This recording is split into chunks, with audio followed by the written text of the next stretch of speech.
We are just outside of Eager. We're on 260, where just behind us is where the evacuation zone and the fire is. You can see lightly behind me, finally some glow of the flames. Mostly what we've been seeing today is all smoke. You know, we have a lot less wind than we did in the 6 o'clock, but like you said, we've seen this fire grow. According to NASA satellite imagery, this fire has moved 2.5 miles towards the east, northeast towards Eager. So again, you can see those flames behind me that we couldn't see before.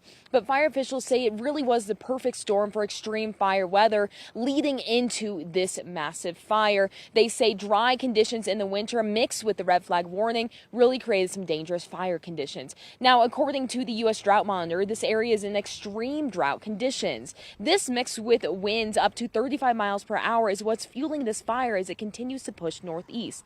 Now, wind is pushing this fire towards Eager and Springerville communities. Crews are working on containment lines with dozers, and in the South Fork area, they're also working on protecting structures. Now, I spoke with the Vernon captain, Sarah Peterson, who says this winter it's been extremely dry, and they've been anticipating a fire like this, but they thought it would at least be a few more weeks. It's been horrible. It's been below average as well here. The winds have dried everything out. We've had very, very little moisture, and so it's just been horrible. We knew it was just a matter of time, and with the wind, it's been nothing but a challenge.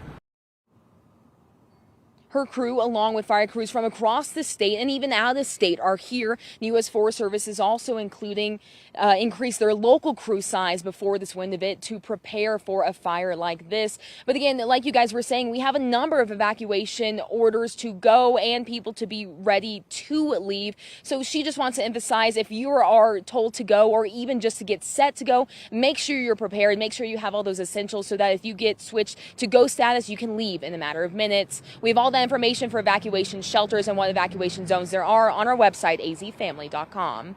Live in Eager, Mason Carroll for Arizona's Family. All right, Mason, thank you for the update. And tonight we're learning more about the people who lost homes in this fire. Our Derek Stahl live with the story of one of them tonight. Derek? Yeah, one of the buildings that was destroyed in this was a cabin that was owned by Alan and Jennifer Wombolt, and you can see it actually burning in this aerial photo from the Arizona Department of Forestry and Fire Management. I can bring up a little bit of a closer view here.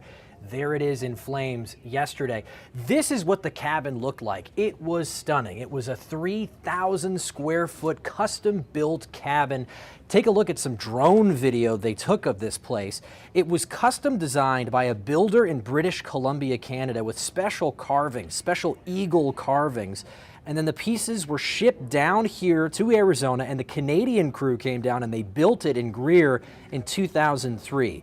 The Wombolts split time between the Valley and Greer, and they just adored this place. Their kids, their grandkids, they all came here, and they say they treated the cabin like it was an extension of their family. The cabin actually survived the Wallow fire in 2011, but this is what happened to it yesterday.